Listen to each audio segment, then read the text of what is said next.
Bismillahirrahmanirrahim. Assalamualaikum warahmatullahi wabarakatuh, para mahasiswa sekalian. Berjumpa lagi dengan saya Dian Mardisa Fitri, kali ini dalam mata kuliah Ergonomi Kognitif dan Usability. Pada kesempatan kali ini, saya akan sampaikan mengenai faktor manusia dalam desain sistem berbasis kognitif. Baik, saya akan mulai sesi perkuliahan kita hari ini.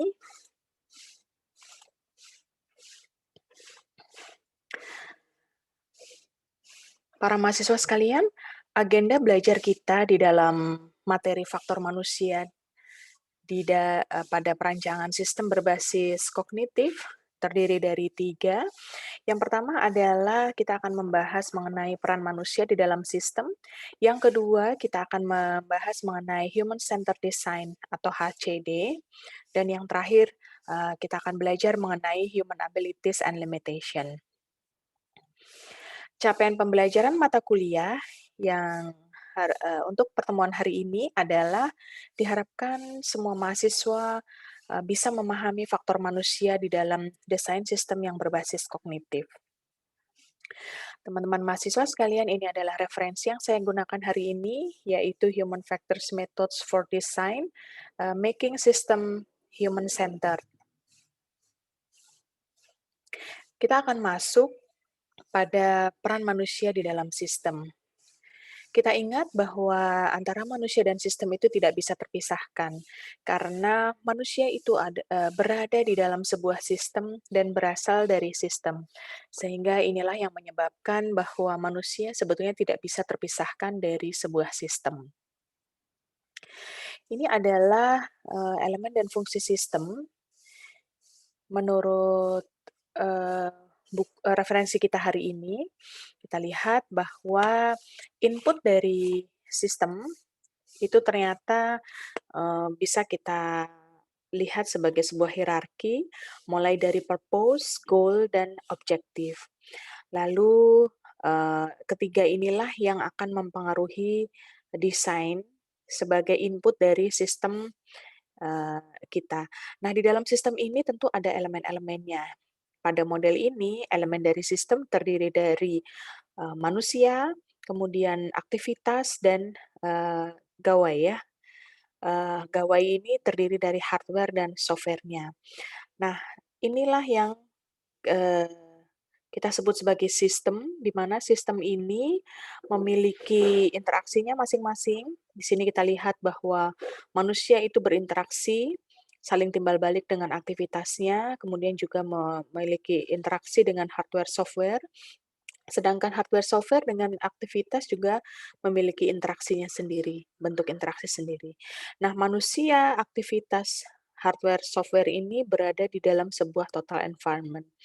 Output dari sistem adalah berupa performance, ya, dan ukuran performance ini bisa bermacam-macam, tergantung dari tujuan, ya, dari kenapa sistem itu dibangun seperti itu. Nah, kita lihat di sini, sebuah sistem itu dibangun berdasarkan dari business opportunity. Lalu business opportunity inilah nanti yang mendasari needs, wants, dan teknologi opportunity. Jadi dari sebuah business opportunity itu kemudian akan melahirkan teknologi opportunity, dan teknologi inilah nanti yang mempengaruhi bagaimana ada regulasi, standar, dan guidelines ini. Nah, ini semualah yang menjadi input di dalam sebuah sistem. Seperti itu. Baik, saya lanjutkan. Nah, kita mengenal ada 6 pendekatan di dalam sistem development. Yang pertama adalah pendekatan tradisional. Pendekatan tradisional di dalam sistem development itu memiliki fase yang pakem, terdiri dari 4, yaitu tahap pembuatan konsep, lalu desain fisik, lalu implementasi, dan yang terakhir adalah evaluasi. Pendekatan tradisional dalam membangun sebuah sistem ini bisa diterapkan untuk sistem apapun. Jadi tidak terbatas untuk sistem yang berbasis kognitif ya. Jadi dia sangat umum penggunaannya. Yang kedua adalah pendekatan socio-teknikal, di mana pendekatan socio-teknikal ini menekankan kesesuaian antara sistem sosial, teknis, dan lingkungan.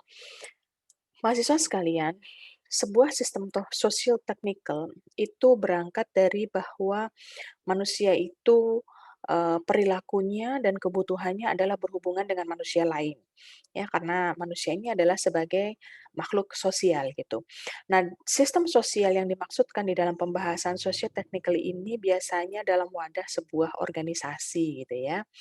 Jadi kalau kita lihat memang banyak, socio-technical system ini masuk ke dalam bahasan makroergonomi. Nah, di dalam makroergonomi itu banyak sekali pembahasan mengenai bagaimana mengergonomiskan sebuah organisasi. Jadi mengintegrasikan ergonomi di dalam sebuah organisasi, seperti itu. Nah, pendekatan yang ketiga adalah pendekatan partisipatori. Jadi pendekatan partisipatori ini bisa juga kita gunakan untuk membangun sebuah sistem, di mana melalui pendekatan partisipatori ini diharapkan individu dapat mendapat manfaat dari konsep ergonomi, pada desain sistem, dan pendekatan partisipatori ini sebetulnya telah banyak diterapkan pada desain produk, desain lingkungan kerja, maupun desain pekerjaan. Pendekatan yang keempat, ini adalah pendekatan user centered. Nah, ini, eee, konteksnya sudah masuk di dalam interaksi antara, manusia dan komputer ya. Jadi di dalam pendekatan user centered ini, mempertimbangkan subsistem manusia dengan teknis, ya. Sebetulnya dia, aplikasinya adalah dalam konteks yang lebih luas, ya. Nah, eee, pendekatan user centered ini telah diterapkan pada desain produk, ya, terutama produk-produk, eee, komputer, seperti itu ya. Jadi, eee, concern pada interaksi antara manusia dan komputer. Pendekatan selanjutnya, pendekatan kelima adalah pendekatan computer supported, di mana di sini khusus untuk software ya. Jadi program perangkat lunak di komputer itu kita gunakan untuk mengembangkan sistem teknis yang lebih kompleks gitu, di mana, sistem ini memungkinkan pekerjaan manusia, sebagai ini ya, dalam fungsi pengambilan informasi, baik untuk manajemen maupun untuk, fungsi-fungsi transformasi, seperti itu. Dan yang terakhir adalah pendekatan Ecological Interface Design atau EID. Nah, pendekatan ecological interface design ini banyak digunakan untuk analisis domain kerja pada ciri-ciri perilaku individu. Nah, kita lihat di sini sebetulnya kita sudah banyak melihat contoh dari aplikasi, pendekatan ecological interface design ini. Ya, misalnya sekarang ya kebutuhan selama pandemi bahwa manusia itu, eee, membutuhkan keamanan ya, jadi meminimasi banyak menyentuh benda-benda, meminimasi bertemu orang gitu, sehingga desain-desain produk yang muncul selama pandemi ini menjadi, disesuaikan gitu ya. Jadi, perilaku hidup sehat memungkinkan kita misalnya kita datang ke, eee, mall, ke rumah sakit gitu ya, Eee, perilaku kita adalah minimasi bersentuhan ya dengan benda atau manusia, sehingga misalnya untuk mengambil karcis parkir cukup dengan sensor gerak. Jadi kita tidak perlu menyentuh. Nah itu, desain-desain seperti itu sebagai contoh, untuk ecological interface design atau EID ini. Baik, mudah-mudahan ini bisa dipahami. Saya lanjut ke slide berikutnya. Kenapa kita harus concern pada beberapa pendekatan untuk sistem development? Karena ternyata bagaimana cara sistem itu didefinisikan itu akan mempengaruhi bagaimana pendekatan tim R&D di dalam penugasan untuk proyek pengembangan produk tersebut. Nah, ini adalah alasannya dan sekarang kita lihat, sebetulnya apa peran manusia di dalam sistem? Yang pertama, peran kita adalah sebagai decision maker, kemudian sebagai monitor, ya, yang kedua. Nah, peran sebagai monitor ini, kita bisa berperan, 2 macam gitu ya, berupa vigilant atau sebagai, supervisor. Bedanya apa? Sebagai vigilant, monitoring yang kita lakukan itu adalah dengan mendeteksi informasi yang jarang, ya, artinya dia sinyalnya jarang-jarang, dan ketika sinyalnya ada, itu biasanya keadaannya adalah darurat. Sehingga kita bilang di sini bahwa waktunya tidak bisa diprediksi, contohnya adalah lifeguard ya di pantai, gitu.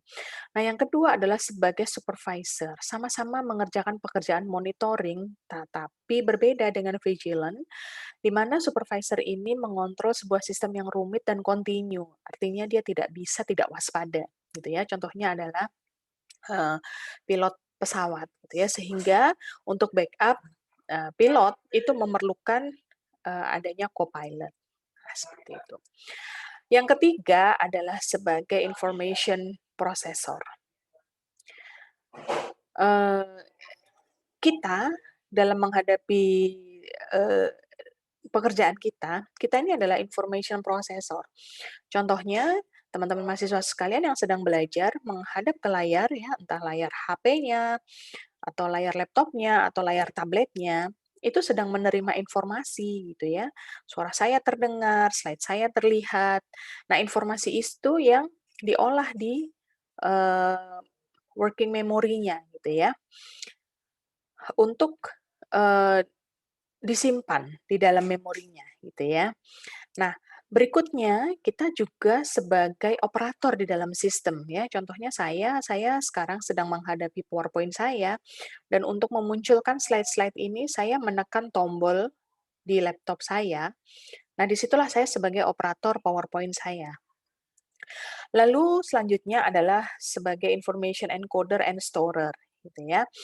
Nah, ketika kita melihat layar kita, sebetulnya kita menerima berbagai macam kode gitu ya. Kita melihat warna itu sebetulnya kan kita, itu kode-kode gelombang cahaya ya yang kita tangkap sebagai, "Oh ini warna merah, ini warna biru, ini warna kuning," seperti itu. Lalu kita simpan di dalam ingatan kita. Demikian juga, kita juga sebagai discriminator dan pattern recognizer. Jadi kita melihat bentuk, oh ini bentuknya garis tebal, garis tipis, bentuk persegi panjang, ya, bentuk segitiga dan lain-lain. Dan yang terakhir, kita juga di dalam sebuah sistem itu kita sebagai ingenious uh, problem solver. Jadi kita adalah sebagai pemecah masalah yang cerdik. Nah, seperti itu. Nah, teman-teman sekalian, ini adalah, example roles-nya dari masing-masing, roles utama tadi ya. Di sini kita lihat profesinya. Misalnya sebagai manajer. Manajer itu banyak decision making-nya gitu dalam pekerjaannya. Ya, sehingga, role decision maker itu akan sangat tampak pada pekerjaan seorang manajer. Kemudian, sebagai monitor ya, untuk role monitor entah itu vigilant atau supervisory. Nah, ini tadi yang sudah saya sampaikan contohnya lifeguard dan pilot. Kemudian sebagai information processor itu kalau, orang-orang yang bekerja sebagai data processing clerk ya, atau, bagian input data atau bagian pemrosesan data, itu pekerjaannya sangat dominan sebagai information processor ya, demikian juga, machine operator. Nah, sekarang student ya, teman-teman mahasiswa sekarang, sebagai students gitu. Nah, students itu pekerjaannya apa sih? Pekerjaannya adalah menerima informasi, mengingat-ingat, kemudian nanti pada saat ujian atau mengerjakan tugas recall kembali ingatannya, gitu ya. Nah, itu role yang paling dominan adalah sebagai information encoder and storer, gitu ya. Nah, lalu untuk pekerjaan interpreter dan inspector, ya biasanya ini bagian QC, seperti itu contohnya, itu akan dominan sekali, mengerjakan, tugas-tugas sebagai discriminator atau sebagai pattern organizer. Jadi misalnya dilihat nih ya, QC misalnya bagian QC, apakah ada retak, apakah sudutnya tidak sesuai, kasar atau halus permukaan itu kan, pattern ya. Jadi mereka mengenali pattern itu. Nah, ini pekerjaan yang dominan untuk interpreter dan inspector. Dan yang terakhir, sebagai ingenious problem solver, itu biasanya akan tampak sekali pada profesi scientist, researchers, dan designer. Baik, saya lanjutkan materinya, kita masuk pada agenda belajar kita yang kedua, yaitu human centered design. Teman-teman sekalian, kenapa sih harus human centered design? Nah, di literatur yang kita gunakan pada hari ini, itu menyatakan bahwa untuk produk-produk yang dirancang dengan human centered R&D ketika dibandingkan dengan yang traditional R&D ternyata memiliki, eee, grafik produk life cycle yang lebih bagus gitu ya. Kita lihat di sini memang pengeluaran fund-nya ya, pengeluaran biayanya itu mungkin akan lebih banyak dibandingkan dengan yang traditional R&D. Tapi lihat di sini ketika dia dikeluarkan mulai launching ya, itu garisnya pesat sekali, tinggi. Ya, kemudian, terus lebih panjang life cycle-nya sampai akhirnya dia declining, ya. Declining sales-nya itu memerlukan waktu yang lebih panjang dibandingkan dengan produk-produk yang, dirancang dengan traditional R&D. Nah, alasannya adalah karena produk-produk yang dirancang dengan human centered R&D ini, itu benar-benar akan membuat konsumen kita merasa bahwa produk yang mereka beli itu memang, khusus dibuat untuk mereka. Sehingga ini akan menimbulkan loyalitas terhadap produk yang lebih lama, loyalitas yang lebih tinggi gitu ya terhadap satu merek atau satu produk.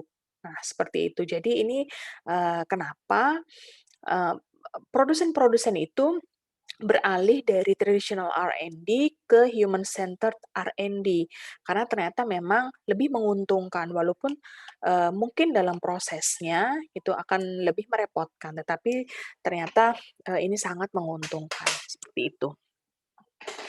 Baik, saya lanjutkan ke slide berikutnya, kita akan melihat bagaimana ergonomics design proses untuk consumer products ya. Ini dirumuskan oleh Griffith tahun 1992, teman-teman.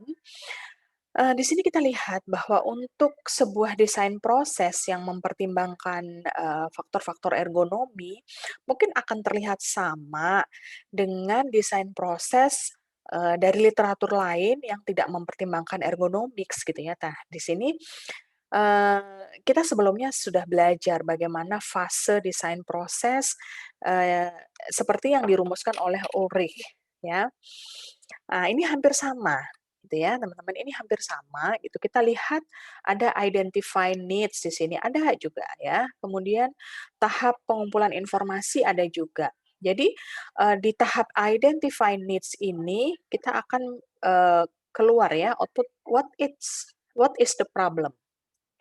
Kemudian apa yang eksis. Nah, di sini kita bicara masalah tren, perilaku, kecenderungan orang membeli, kecenderungan orang memakai sebuah produk gitu ya, dan lain-lain. Nah, identify needs ini ternyata memakan 5% dari seluruh effort, ya. Eee, Sepertinya tidak besar gitu ya, tapi memang semuanya dimulai dari identifying need ini, kemudian masuk ke, information phase yang bobotnya adalah 10% dari seluruh effort. Ya di sini kita melihat apakah sudah ada paten dari produk serupa, bagaimana kita melihat, literatur mengenai kebutuhan calon konsumen kita gitu ya, kita mempelajari bagaimana morphological, produk-produk gitu ya, termasuk dengan ordering-nya. Nah, lalu selanjutnya kita masuk ke consumer phase, di sini kita langsung berhadapan dengan consumer, kita melakukan, interview, melakukan focus group gitu ya. Kemudian kita menyebarkan kuesioner dalam rangka kita mau nyari apa sih sebetulnya yang diinginkan oleh konsumen kita, gitu ya. Baru setelah itu, kita lakukan, research yang terencana gitu dalam rangka, untuk mencari, what's real. Jadi, fakta-fakta di ini ya, di calon konsumen kita tuh seperti apa. Nah, yang berbeda, di dalam ergonomic design process itu ternyata ada fase hazard analysis loh, gitu. Nah, kita concern pada what's safe, apa yang aman untuk pengguna, gitu ya. Sehingga kalau ada produk-produk yang diklaim bahwa produk itu ergonomis, itu sebetulnya sudah melewati yang namanya hazard analysis. Contohnya kursi yang ergonomis. Itu tentunya muncul dari adanya hazard. Hazard itu adalah sumber bahaya gitu ya, pada penggunaan produk. Kursi, kerja yang ergonomis, yang diklaim ergonomis, itu tentunya, muncul dari kebutuhan bahwa ternyata orang tuh kalau duduknya lama, duduknya di kursi yang tidak support, eee, punggungnya dengan baik, maka dia akan cedera, gitu ya. Demikian juga produk sepatu, meja kerja dan lain-lain. Jadi dalam rangka, oh ternyata sudah ada ditemukan, resiko-resiko atau bahaya-bahaya ketika produk kursi, produk sepatu, produk panci yang dan lain-lain itu tidak didesain, ergonomis gitu ya. Nah itu, lahir dari tahap hazard analysis.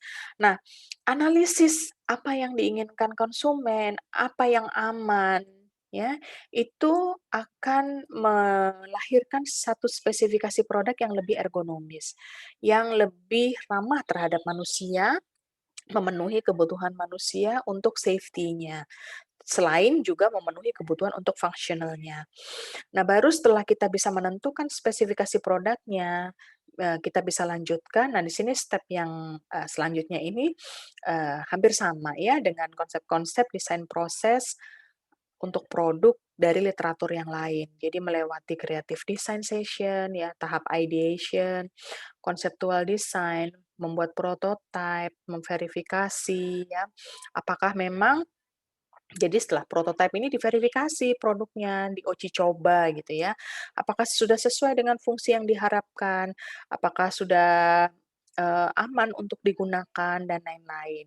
Nah, kalau sudah ini oke ya, does it work? And jawabannya adalah yes, it does, yes, bener gitu ya, terverifikasi, maka bisa kita eksekusi sampai pada produksi, seperti itu.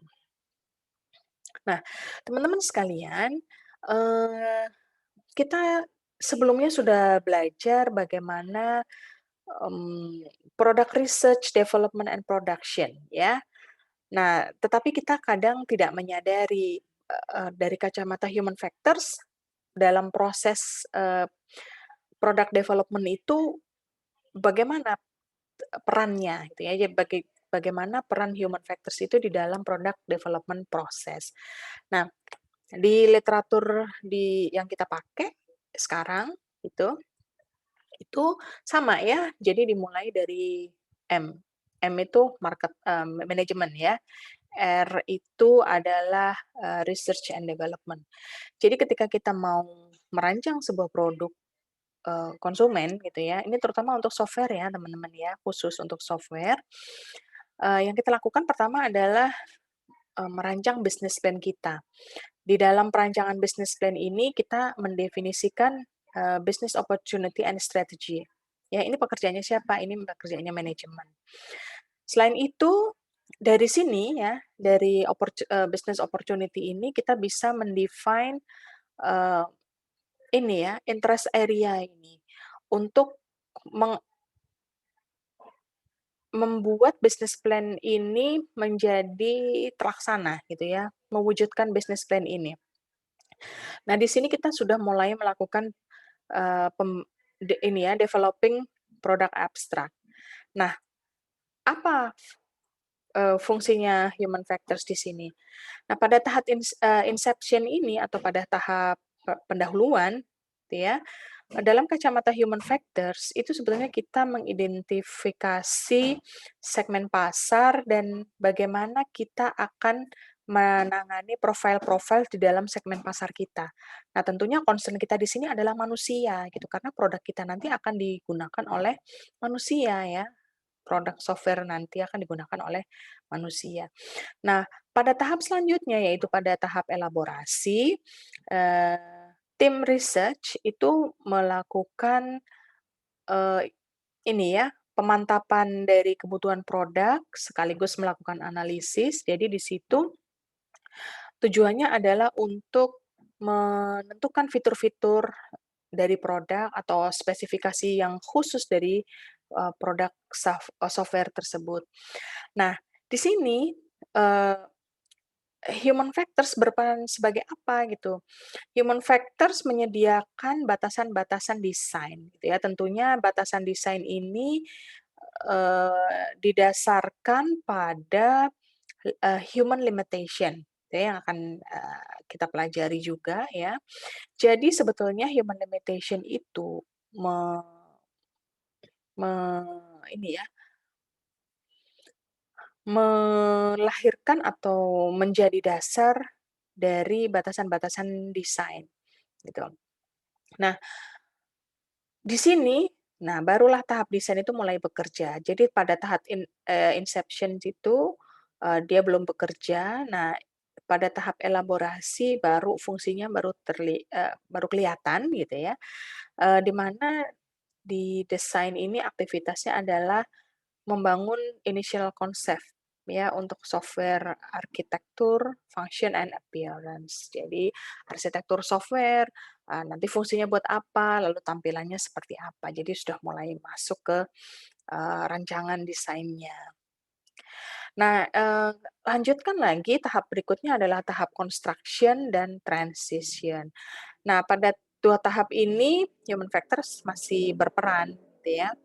Kita lihat pada tahap construction ini di bagian desain itu dari gambar teknik dan lain-lain ya, kebutuhan, analisis dari tahapan, product development yang selanjutnya itu eee, diterjemahkan menjadi, desain gitu ya, jadi konsep-konsep yang potensial, gitu. Kemudian, tahap selanjutnya adalah tahap transisi.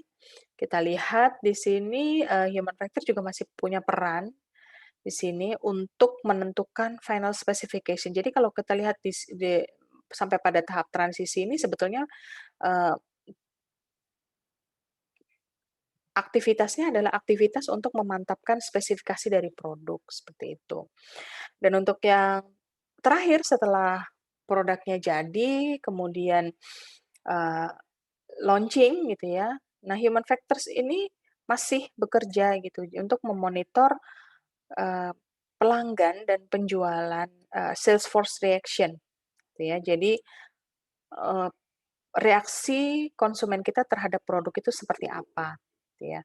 Kemudian juga mengumpulkan service reports gitu. Ini untuk tentunya, data-data seperti ini, diperlukan untuk pengembangan atau perbaikan produk, lebih lanjut. Nah, human factors practice itu ternyata banyak dipelajari di beberapa disiplin ilmu, di antaranya adalah psikologi, fisiologi, antropologi, sosiologi, kemudian matematika, termasuk juga industrial engineering ya, seperti kita sekarang ini, dan desain. Nah, masing-masing disiplin ilmu, itu knowledge-nya berbeda-beda ya, seperti contohnya misalnya ini, di bagian, psikologi, knowledge-nya adalah mengenai kognitif dan perception dan inilah nanti yang akan dipakai dalam praktek, tentang belajar, training, dan sebagainya. Lalu untuk, bidang fisiologi, itu mempelajari mengenai stimulus respon, stressor tolerance gitu ya, dalam rangka untuk, membangun life support yang lebih baik, protective equipment yang lebih baik, termasuk juga dengan, produk-produk apparel. Kemudian, untuk antropologi sosiologi, itu yang dipelajari adalah culture dan society gitu. Nah, untuk apa sih? Nah, kita tuh kan perlu mempelajari, human diversity gitu ya, manusia yang sangat berbeda ukurannya, antropometrinya berbeda, budayanya berbeda, perilakunya berbeda, dan itu concern ya. Jadi di jurusan antropologi sosiologi itu juga concern terhadap human factors, terutama, dari faktor culture and society. Kemudian, orang-orang yang belajar matematika, tentu knowledge-nya adalah untuk probability theory dan prakteknya di dalam human factor adalah, dengan analisis-analisis statistik gitu. Karena kita tahu bahwa, sebagian besar dari penelitian human factors itu adalah membutuhkan, eee, pengetahuan mengenai statistika. Kemudian di industrial engineering, knowledge yang menjadi kompetensi kita adalah time study and motion study, yang akan digunakan untuk job designing dan menghitung human error probability. Dan yang terakhir, pada jurusan desain gitu ya, knowledge-nya adalah mengenai visualization dan praktisnya adalah untuk membuat mock up, model, dan prototypes. Nah, berdasarkan banyak aktivitas tadi ya, di dalam sebuah sistem sebetulnya, tujuan dari human factors work itu ada 6. Yang pertama adalah untuk efisiensi dan produktivitas, untuk keandalan, supaya meminimumkan biaya pelatihan, kemudian untuk safety dan kelayakan, kemudian daya tarik pengguna, serta yang terakhir adalah fleksibilitas pengguna. Nah, berhubungan dengan itu, kita juga perlu memahami mengenai properties of memory. Ini dirumuskan oleh Judith Olson pada tahun 1985, di mana untuk ada 3 macam properties of memory, yaitu sensory register, short term memory, dan long term memory. Nah, dari sini kita akan membedakan antara ketiga properties of memory ini berdasarkan fitur-fiturnya. Fitur yang pertama yaitu what it takes to get information in. Jadi apa yang harus dilakukan untuk menangkap informasi tersebut gitu. Nah, untuk sensory register cukup attended or unattended stimulation. Jadi kita tuh diem aja sebenarnya menerima banyak stimulasi gitu ya. Stimulasi cahaya, stimulasi suara, dan lain-lain. Tuh. Diem aja, tapi indera kita bekerja. Nah, itulah sensory register. Sementara untuk memacu short term memory itu memerlukan perhatian. Jadi memerlukan perhatian dan pemikiran gitu ya. Jadi requires attention and cognition. Sementara untuk long term memory apa yang diperlukan? Repetition, rehearsal atau encoding. Jadi repetisi itu ya yang paling mudah. Itu sesuatu yang kita ulang-ulang tentunya akan lebih masuk gitu ya ke dalam memori kita. Nah, how information is maintained, bagaimana informasi itu dipertahankan gitu ya. Kalau kerja otak kita hanya sensory register, maka ini nggak mungkin di-maintain, not possible. Sementara untuk short term memory masih bisa gitu ya, continued attention or rehearsal. Jadi, bagaimana sebuah informasi itu dipertahankan adalah dengan diperhatikan gitu, maka orang melihat dengan memperhatikan itu berbeda. Orang yang, eee, dengar dengan mendengarkan itu berbeda. Jadi ada intention gitu ya. Nah, kalau long term memory gimana maintain-nya ya, kadang-kadang often not necessary, karena dia udah melekat di dalam memori kita, jadi memang ada di situ ingatannya. Nah, sekarang tracing-nya gimana? Untuk sensory register, tracing-nya itu maksimal 2 detik. Jadi, misalnya kita baru melihat apa gitu ya, 2 detik kemudian masih bisa kita trace. Kalau short term memory lebih panjang ya, 30 detik. Kita misalnya sekarang melihat sesuatu gitu ya dari jendela kita. Eee, Bagaimana sampai itu tidak maksudnya sampai hilang dari ingatan kita, ngetrace-nya itu membutuhkan waktu 30 detik, sedangkan untuk long term memory membutuhkan 1 menit sampai dengan tahunan. Nah, seperti itu.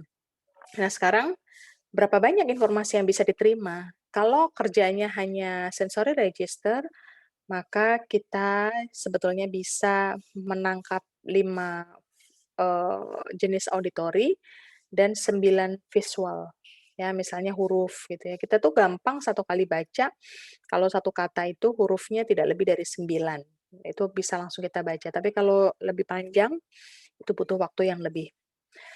Nah, kita lihat untuk short term memory, ya, mmm, ini sesuai dengan aturan Miller gitu ya. Jadi dalam 1 waktu, manusia itu sebetulnya bisa menerima informasi yang jumlahnya 7 plus minus 2 ya, 7 plus minus 2 chunk. Jadi, eee, stimulasi stimulasi stimulasi itu banyaknya yang bisa kita terima banyaknya adalah 7 plus minus 2. Itu. Sementara untuk long term memory, berapa banyak informasi? Nah, nggak ada batasnya, nggak ada yang tahu batasnya, seperti itu. Nah, sekarang source of forgetting, kenapa kita bisa lupa, ya? Eee, Sumber-sumber kita lupa gitu, kalau sensory register adalah overwriting, ya. Overwriting, misalnya kita sekarang melihat laptop, terus kita menoleh ke kiri, kita melihat rumah tetangga misalnya ya. Nah, apa yang kita lihat di rumah tetangga itu overwriting terhadap apa yang kita lihat di laptop kita. Jadi dia sifatnya adalah rapid decay, gampang rusak, gampang hilang. Nah, kalau short term memory itu bisa juga hilang, decay, rusak, atau ketimpa sama successive attended input. Sementara kalau di long term memory itu kemungkinan besar nggak akan hilang ingatannya, gitu ya. Jadi inget terus. Nah, demikian materi yang saya sampaikan, pada sesi kali ini. Kita masih punya satu agenda belajar lagi, yaitu mengenai human abilities dan limitation, dan kita akan, lanjutkan pada pertemuan berikutnya. Demikian para mahasiswa sekalian, mudah-mudahan materi ini bisa, membantu untuk kalian belajar. Saya mohon maaf jika ada kesalahan. Selamat berjumpa lagi dalam sesi berikutnya. Assalamualaikum warahmatullahi wabarakatuh.